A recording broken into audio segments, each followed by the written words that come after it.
이럴 때 쓰는 말이 권선징악인 것 같습니다. 지난 21일 한국에서 14호 태풍 플라산의 여파로 중남부 지역에 쏟아진 집중호우로 인해 침수 피해가 속출하자 태풍 맛 좀 보라며 한국을 조롱하던 일본이 결국 벌을 받는 모습인데요.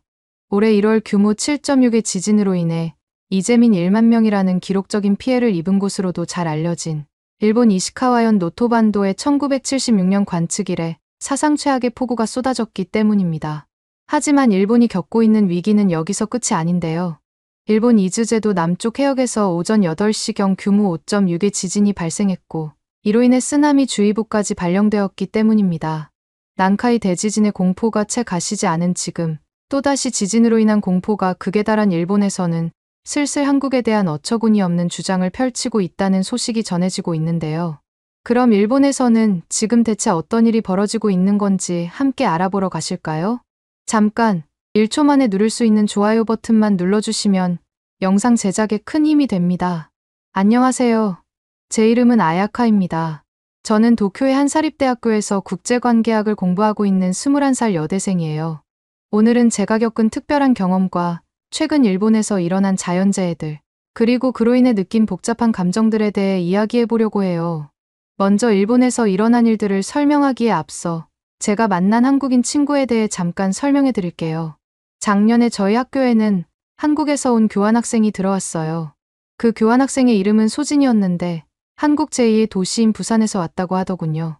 소진이는 1년 동안 저희 학교에서 공부하기로 예정되어 있다던데 처음 소진이를 봤을 때 저는 깜짝 놀랄 수밖에 없었어요. 왜냐하면 소진이가 그야말로 눈부시게 아름다웠거든요. 소진이는 키가 정말 크더라고요. 일본 평범한 남자애들과 키가 비슷한 수준이니 아마 170cm는 넘지 않을까 싶네요. 일본 여자들 평균 키가 160cm도 채 되지 않는 걸 생각하면 소진이는 정말 큰 편이었습니다. 그리고 날씬하고 균형 잡힌 몸매에 도자기처럼 하얀 피부까지 가지고 있어서 저 같은 일본인들이 봐도 정말 예쁘다고 생각할 정도였답니다. 거기에 큰 눈에 오똑한 코까지 마치 인형 같더라니까요. 지금 당장 TV에 나와서 아이돌 활동을 해도 전혀 이상하지 않을 정도로 뛰어난 외모를 가졌었죠. 하지만 소진이의 매력은 외모뿐만이 아니었어요. 소진이의 일본어 실력은 정말 놀라웠는데 한국에서 왔다고 하기에는 믿기 힘들 정도로 유창한 일본어를 구사했거든요. 억양도 자연스럽고 어휘력도 풍부해서 실제로 대화를 할 때에도 전혀 문제가 없어 보였어요. 한국인들이 똑똑하다는 말은 들어본 적이 있었는데 솔직히 이 정도일 줄은 상상도 못했습니다. 심지어 일본어 수업에서도 소진이는 항상 최고 점수를 받았습니다. 교수님들도 소진이의 일본어 실력에 감탄하셨죠. 나중에 알고 보니 소진이는 하나에 집중하면 끝을 볼 때까지 파고드는 성격을 가지고 있었고 그 덕분에 저 정도 실력을 가지게 된 거라고 하더군요. 하지만 소진이를 처음 봤을 때 저는 조금 걱정이 되기도 했어요. 제가 살고 있는 일본에서는 예전보다는 많이 나아졌다고는 하지만 아직도 이지메라는 문화가 남아있거든요. 이지메는 집단 따돌림을 의미하는데 누군가가 집단에서 눈에 띄게 되면 그 사람을 대상으로 이지메가 일어나는 경우가 많아요. 예를 들어 공부를 너무 잘하거나 외모가 너무 뛰어나거나 아니면 반대로 너무 못생겼거나 공부를 못하는 경우에도 이지메의 대상이 될 수 있어요. 심지어 외국인이라는 이유만으로도 이지메를 당하는 경우가 있죠. 좋든 싫든 간에 일단 눈에 띄면 대상이 되는 거예요. 그래서 저는 소진이가 이지메의 대상이 되기까지 머지 않았다는 생각이 들었습니다. 소진이는 외국인이라는 점에서 이미 눈에 띄는 존재였고 거기에 뛰어난 외모와 일본어 실력까지 갖추고 있어서 더욱 주목받을 수밖에 없었으니까요. 하지만 솔직히 소진이에 대해 질투를 느끼고 있던 저는 차라리 잘 되었다는 생각을 했습니다. 왜냐하면 소진이가 오기 전까지는 제가 저희 과에서 가장 인기 있는 여학생이었거든요. 많은 남학생들이 저를 좋아했고 제 주변에 항상 사람들이 몰려 있었어요. 저는 그런 관심을 즐기고 있었죠. 그런데 소진이가 오면서 상황이 바뀌기 시작하는 거 아니겠어요? 아까 말씀드렸다시피 소진이가 일본에 온 지 얼마 안 됐을 때에는 어차피 소진이는 곧 이지메를 당하게 될 거야 라고 생각하면서 별로 신경 쓰지 않으려고 했어요. 심지어 속으로는 이지메를 당해봐야 일본의 현실을 알게 되겠지라는 못된 생각까지 했죠. 그런데 예상과는 달리 소진이는 정말 빠르게 저희 과에서 모든 학생들의 선망의 대상이 되어가고 있었습니다. 물론 질투를 하고 있던 저는 빼고요. 왜냐하면 소진이의 성격이 정말 좋았거든요. 외모만 보면 차갑고 도도할 것 같았는데 실제로는 정말 친근하고 털털한 성격이었습니다. 거기에 다른 사람들을 배려하는 마음씨는 또 어찌나 따뜻한지 누가 보더라도 어떻게 저렇게 완벽한 사람이 있지 싶은 생각이 들 정도였죠. 이런 소진이의 성격 덕분에 처음에는 전형적으로 소진이를 소외시키려고 이런저런 방법을 쓰던 친구들도 점점 소진이에게 마음을 열기 시작했어요. 수업 시간에 조별 과제를 할 때도 항상 소진이와 같은 조가 되고 싶어하는 친구들이 많았고, 점심시간이 되면 소진이 주변에 항상 사람들이 모여 있었죠. 특히 남학생들 사이에서 소진이의 인기는 대단했는데, 소진이가 나타나기 전에는 저한테 관심을 보이던 남학생들도 이제는 소진이에게 관심을 보이기 시작했죠. 심지어 제 전 남자친구까지도 소진이에게 고백을 했다는 소문이 돌더군요. 그날 기분이 어찌나 나쁜지, 물론 소진이는 거절했다고 하지만 솔직히 밥맛이 다 떨어져서 밥도 못 먹겠더라고요. 이런 상황들을 계속해서 겪다 보니 점점 더 소진이를 질투하게 됐어요. 예전에는 제가 받던 관심이 이제는 모두 소진이에게로 향하고 있다는 게 너무 싫었거든요. 하지만 동시에 소진이의 매력을 인정할 수밖에 없었다는 게 더 짜증났어요. 누가 봐도 소진이는 정말 좋은 사람이었고 누구나 좋아할 만한 성격을 가지고 있었으니까요. 그래서 저는 겉으로는 소진이와 친하게 지내려고 노력했어요. 다른 사람들이 봤을 때 제가 소진이를 질투한다는 게 티가 나면 제가 얼마나 초라해질지 안 봐도 뻔하게 그려졌거든요. 그래서 일부러 같이 점심도 먹고 과제도 함께 하면서 더 가까워질 수 있도록 노력했죠. 하지만 그러면서 속으로는 계속해서 소진이를 질투하고 있었습니다. 왜 소진이는 모든 면에서 완벽한 거지? 나도 소진이처럼 되고 싶어 같은 생각들이 계속 머릿속을 맴돌았죠. 그렇게 소진이 옆에 붙어 있으면서 일부러 소진이의 단점을 찾으려고 노력했지만 그럴수록 소진이의 장점만 더 눈에 띄고 오히려 저만 더 비참해질 뿐이었습니다. 그렇게 1년이라는 시간이 흘렀고 소진이의 교환학생 기간이 끝나게 됐어요. 소진이가 한국으로 돌아가게 된 거죠. 솔직히 말하면 소진이가 떠난다는 소식을 들었을 때 저는 안도감과 동시에 가슴이 뻥 뚫리는 듯 했어요. 이제 다시 예전처럼 내가 주목받을 수 있겠구나 하는 생각이 들었거든요. 그렇게 소진이가 떠나기 전날이 되었고 저희 과에서 소진이를 위해 송별회가 열렸습니다. 모두가 소진이가 그리울 거라며 엉엉 우는 분위기더군요. 저도 그런 분위기를 거스르지 않기 위해 일부러 겉으로는 슬픈 척했지만 속으로는 드디어 떠나는구나라는 생각을 하고 있었어요. 제가 쓰면서도 제 스스로가 못된 것 같다는 생각이 드네요. 하지만 여러분들도 저 같은 상황에 처한다면 분명히 비슷한 생각을 하실 거라고 생각해요.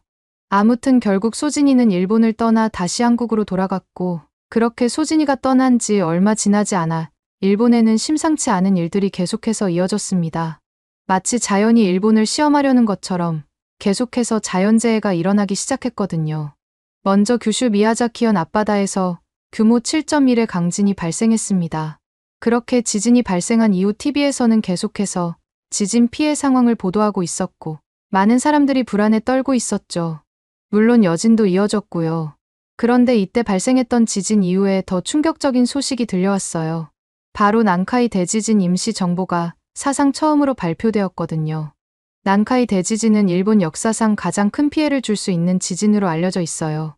전문가들은 이 지진이 언제 일어날지 모른다고 하면서 일본 사람들에게 항상 대비하라고 경고해왔죠. 난카이 대지진이 발생하면 일본 전체가 큰 위험에 빠질 수 있어요. 특히 도쿄와 같은 대도시는 엄청난 피해를 입을 수 있다고 합니다. 이 소식이 뉴스 속보를 통해서 막 퍼지고 있는데 저는 정말 무서웠습니다. 사실 제가 어렸을 때 겪었던 일이긴 하지만 동일본 대지진 때도 얼마나 크게 난리가 났었는지 어렴풋이 기억이 나거든요. 만약 정말로 난카이 대지진이 일어나면 우리 부모님은 어디에서 만나야 하지 하는 걱정부터 지금 있는 건물이 무너지진 않을까 하는 생각까지 수만 가지 생각들이 머릿속을 가득 채웠죠. 학교에서도 친구들을 만났을 때 난카이 대지진 관련해서 하루 종일 이야기했는데 모두들 불안해하긴 했지만 어떻게 대비해야 할지에 대해서는 막막해하는 모습이었습니다. 그리고 그날 학교에서는 긴급 대피 훈련을 실시했어요. 지진이 났을 때 어떻게 행동해야 하는지, 어디로 대피해야 하는지 등을 급하게 배웠죠. 하지만 이런 훈련을 받으면 받을수록 오히려 더 불안해지는 것 같았습니다. 솔직히 실제로 그런 상황이 오면 과연 우리가 제대로 대처할 수 있는 방법이 존재하긴 할까 싶은 생각이 들었거든요. 그런데 이 충격이 채 가시기도 전에 또 다른 재난이 찾아왔어요. 미야자키현에서 지진이 발생한 지 불과 나흘 만에 5호 태풍 마리아가 일본의 도호쿠 지방을 강타했거든요. 태풍 마리아는 정말 강력했어요. 엄청난 비바람이 몰아치면서 도호쿠 지방에 큰 피해를 줬죠. 지진 관련해서 얘기하던 TV에서는 계속해서 태풍 피해 상황을 보도하고 있었어요. 강풍에 나무들이 뿌리째 뽑히고 도로가 물에 잠기고 집들이 파손되는 모습을 보면서 정말 마음이 아프더군요. 특히 피해 지역 주민들 표정이 말이 아니던데 괜히 제가 다 속상해지는 느낌이었습니다. 특히 제 친구 중 한 명은 도호쿠 출신인데 그 친구의 고향이 태풍으로 큰 피해를 입었다고 하더군요. 친구의 부모님 집이 침수되고 가족들이 대피소로 피난을 갔다고 해요. 결국 그 친구는 걱정되는 마음에 학교를 빠지고 결국 고향으로 내려갔어요. 나중에 연락해보니 복구 작업을 돕느라 정말 고생했다고 하더라고요. 그런데 마리아가 끝이 아니었습니다. 태풍 마리아가 지나간 지 얼마 되지 않아 7호 태풍 안필이 또다시 일본에 영향을 줬거든요. 안필은 마리아만큼 강력하지는 않았지만 이미 마리아로 피해를 입은 지역들에 추가적인 피해를 주었죠. 그리고 얼마 지나지 않아 8호 태풍 우쿤까지 일본에 근접했는데 일본의 위치를 통째로 옮기고 싶은 생각이 드는 건 처음이었습니다. 이렇게 연이은 지진과 태풍으로 인해 일본 전체가 정말 힘든 시간을 보내고 있었어요. 피해 복구도 제대로 되지 않은 상태에서 계속해서 새로운 재해가 찾아오니 사람들의 마음은 점점 더 지쳐갔죠. 저 역시 매일매일 불안한 마음으로 살아가고 있었어요. 특히나 편의점이나 마트 같은 곳에 가면 원래는 꽉 차 있던 각종 생필품들이 하나도 남김없이 사라져 있는 걸 보면 괜히 심란해지더라고요. 학교 생활도 많이 변했어요. 수업 중에도 갑자기 지진이 날까봐 모두가 긴장하고 있었고 야외 활동은 대부분 취소됐죠. 학교 축제도 규모를 대폭 축소해서 진행했어요. 사실 말이 축제지 이것 빼고 저것 빼고 하다 보니 안 하는 이만 못한 야외 수업으로 바뀌어버리더군요. 결국 모두가 즐거워해야 할 축제 분위기도 그저 우울하기만 했죠. 주변을 보면 많은 사람들이 일본을 떠나 한국이나 다른 나라로 피난을 가고 있었어요. 특히 외국인들은 자기가 태어났던 나라로 돌아가는 경우가 많았죠. 저희 학교에도 외국인 유학생들이 꽤 많은 편인데 이 중 많은 학생들이 귀국을 결정했어요. 일본에 남아있는 저희는 왜 이렇게 계속해서 재난을 겪어야 하는 건지 이해할 수 없었죠. 어쩔 땐 이런 생각도 들더군요. 왜 하필 일본만 이러는 걸까? 바로 옆에 있는 한국까지만 해도 이렇게 힘든 일을 겪지 않는 것 같은데 하고 말이에요. 특히 자기가 태어난 한국에 돌아간 소진이를 생각하면 정말 괘씸했습니다. 제가 이렇게 일본에서 고생하는 동안 소진이는 지금쯤 한국에서 평화로운 일상을 보내고 있을 게 뻔했으니까요.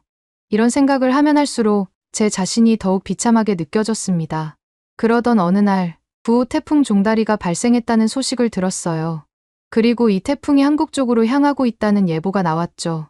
솔직히 말하면 그 소식을 들었을 때 저는 잘 됐다는 생각이 들었어요. 드디어 한국도 태풍의 피해를 받겠구나. 소진이도 이제 우리의 고통을 조금은 이해하겠지. 이런 생각들이 들었거든요. 저는 그러면서 은근히 태풍 종다리가 한국에 큰 피해를 주기를 바랬습니다. 특히 소진이가 살고 있는 부산에 피해가 갔으면 좋겠다는 생각까지 했죠. 솔직히 여러분들한테 보여드리기 부끄러운 제 속마음이긴 하지만 그래도 솔직한 게 더 낫잖아요? 아무튼 그때 제 생각은 일본이 이렇게 고통받고 있는 만큼 한국도 똑같이 고생해봐야 하라는 생각이 강했던 것 같아요. 하지만 제 바람과는 달리 태풍 종다리는 한국에 거의 영향을 주지 않았습니다. 오히려 한국 근처에서 열대저기압으로 약화되었고 그 후 다시 일본으로 방향을 틀어 도쿄에 엄청난 폭우를 내리게 했죠. 상황이 이렇게 흘러갔다는 걸 알게 되었을 때 저는 정말 허탈했어요. 왜 또 일본이야? 라는 생각이 들면서 제가 나쁜 마음을 먹어서 이렇게 원하는 대로 안 되는 건가 싶은 생각까지 들더군요. 도쿄에 내린 폭우로 인한 피해는 정말 심각했어요. 하필 퇴근 시간대에 그렇게 폭우가 내리는 바람에 맨홀 뚜껑이 갑자기 수압을 못 이겨서 폭발하는가 하면 지하철역 계단이 마치 워터슬라이드 마냥 침수되고 말았죠. 전철 안으로 엄청난 양의 빗물이 유입되어서 마치 세차하는 것 같다고 말하는 영상이 SNS를 가득 채우기도 했고요. 그리고 얼마 지나지 않아 10호 태풍 산산이 발생했다는 소식이 들려왔어요. 기상청에서는 산산이 슈퍼 태풍급의 위력을 가지고 있다고 발표했죠. 게다가 이 태풍이 제가 살고 있는 일본 열도를 따라 천천히 북상할 것이라는 예보가 나왔어요. 이때부터는 슬슬 소진이 생각이 나면서 질투가 나기보다는 그냥 제발 어떤 피해도 받지 않기를 간절히 바랄 뿐이었습니다. 그렇게 겪었던 산산은 정말 무서운 태풍이었어요. 일본 열도를 따라 천천히 이동하면서 엄청난 비와 바람을 몰고 왔죠. 태풍이 지나가는 곳마다 큰 피해가 발생했어요. 특히 저의 고향인 규슈 지방은 정말 심각한 피해를 입었었습니다. 제 할머니와 할아버지가 살고 계신 마을도 큰 피해를 입었다는 소식을 들었어요. 할머니 댁 근처 강이 범람해서 마을 전체가 물에 잠겼다고 했어요. 다행히 할머니와 할아버지는 미리 대피해서 안전하셨지만 집이 많이 파손됐다고 하더라고요. 명절 때마다 놀러 갔던 곳인데 거기가 그렇게 망가졌다는 소식을 들으니 너무 마음이 아팠습니다. 그렇게 산산이 지나가고 나니 이상하게 저는 다시 소진이가 생각나더군요. 저도 이런 제 자신이 싫긴 했지만 한국은 왜 이렇게 재난을 피해갈 수 있는 걸까? 소진이는 지금 평화롭게 살고 있겠지. 이런 생각들이 머릿속을 계속 맴돌아서 너무 힘들었어요. 그러던 중에 한국의 남부 지방에도 큰 비가 내렸다는 소식을 들었어요. 14호 태풍 플라산에서 약화된 열대저압부의 영향으로 부산을 비롯한 남부지방에 폭우가 쏟아졌다는 거 있죠? 이 소식을 들었을 때 저는 솔직히 드디어 소원이 이루어졌구나 싶었어요. 한국도 드디어 일본이 얼마나 힘들었는지 겪어보겠구나 하는 생각이 들었거든요. 근데 이런 생각은 저만 하는 게 아니라 주변 친구들이나 인터넷 커뮤니티를 보면 많은 일본 사람들이 저와 비슷한 생각을 하고 있더라고요. 지금까지 일본이 한국 때문에 이렇게 힘든 시간을 보냈으니 이제는 한국도 좀 고생해봐야 하지 않겠어? 라는 식의 글들로 도배되고 있었습니다. 어떤 사람들은 아예 노골적으로 잘 됐다라고 하기도 했죠. 저는 오랜만에 신나는 마음으로 소진이에게 연락을 해봤어요. 겉으로는 안부를 물어보면서 걱정하는 척이었지만 사실은 부산의 상황이 궁금했거든요. 소진이는 제 연락을 받고 정말 반가워하더라고요. 하지만 곧 부산의 상황에 대해 이야기하기 시작하던데 확실히 평소와는 다른 모습이었습니다. 소진이 말로는 부산에 정말 엄청난 비가 내렸대요. 도로가 물에 잠기고 산사태도 여러 군데서 일어났다고 하더군요. 특히 소진이가 가장 놀랐다고 한 건 도로 한가운데에 대형 싱크홀이 생겼다는 거예요. 땅이 갑자기 꺼져서 큰 구멍이 생겼다고 하더군요. 솔직히 말하면 소진이의 이야기를 들으면서 저는 속으로 기뻐하고 있었어요. 심지어 소진이가 걱정하는 모습을 상상하다 보니 그렇게 신날 수가 없더라고요. 하지만 이렇게 신났던 저는 곧 절망할 수밖에 없었습니다. 왜냐하면 또다시 일본의 한국에 찾아왔던 것과는 비교도 안 되는 수준의 엄청난 재앙이 찾아왔거든요. 이번에는 제가 살던 이시카와현이었는데 50년 만에 기록적인 폭우가 내렸습니다. 참고로 이시카와현은 올해 1월에 규모 7.6의 대지진으로 수백 명의 사망자가 발생했던 곳이에요. 그런데 그 지역이 그때 입었던 피해를 제대로 복구하기도 전에 또다시 이런 재난이 닥친 거죠. 이시카와현에 내린 비의 양은 정말 어마어마했어요. 평소 9월 한 달에 내리는 강수량의 2배가 넘는 비가 하루 만에 내렸다고 하더군요. 이렇게 말도 안 되는 수준의 비가 순식간에 내리다 보니 강이 범람하고 산사태가 발생하는 바람에 거기 사는 분들이 많이 돌아가신 것 같더라고요. TV에서도 계속해서 이시카와현의 모습을 보도해주던데 정말 끔찍했어요. 재해대책본부 회의를 진행하는 모습도 뉴스를 통해서 볼 수 있었는데 13만 명이 넘는 주민들에게 피난 지시를 내렸는데도 몬젠마치를 제외하고 나머지 모든 마을이 전부 고립 상태라고 하더라고요.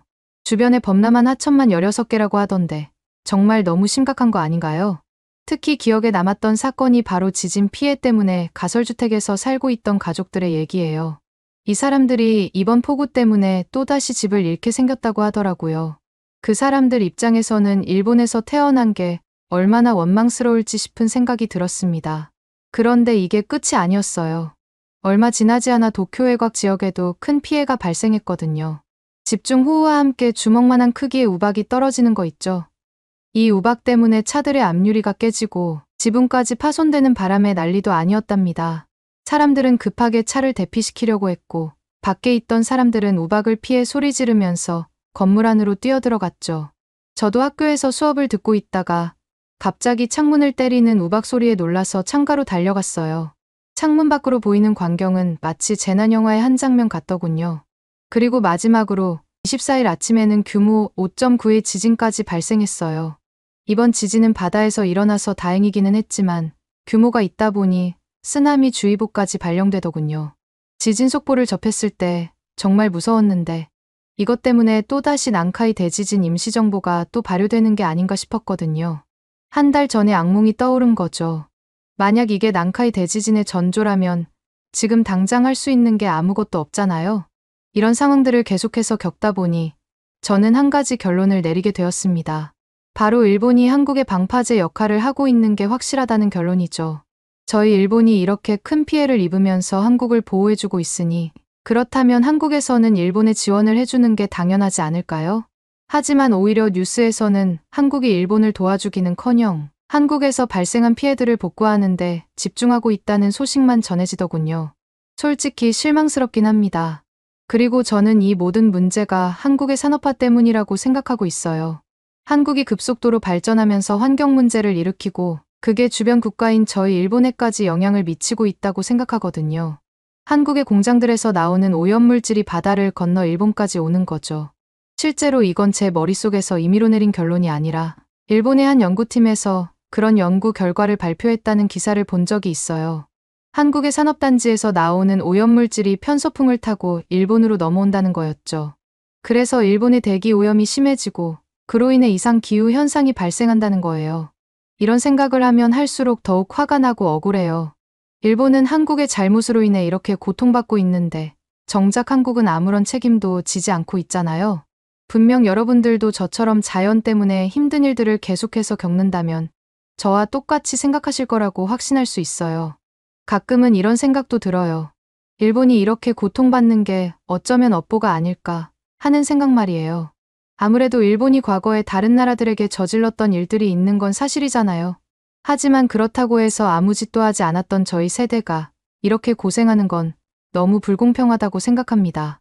아무튼 여러분들에게 꼭 부탁드리고 싶은 건 아마 실제로 그런 일은 벌어지지 않겠지만 만약 일본이 정말 지진이나 태풍 때문에 큰 피해를 입는다면 꼭 한국에서 지원해 주셨으면 한다는 거예요. 일본처럼 바로 옆에 있는 이웃나라가 갑자기 쑥대밭이 되면 한국 입장에서도 속상한 일일 테니까요. 그나저나 제가 어떻게 해야 소진이에 대한 질투심을 더 이상 그만 느낄 수 있을까요? 조언해 주시면 감사하겠습니다. 오늘의 사연은 어떠셨나요? 오늘의 사연이 마음에 드셨다면 좋아요만 한번 눌러주세요. 1초밖에 안 걸리지만 좋아요를 한번 눌러주시면 더 좋은 사연을 소개해드리는데 큰 힘이 된답니다. 긴 영상 시청해주셔서 감사합니다. 오늘도 행복한 하루 보내세요.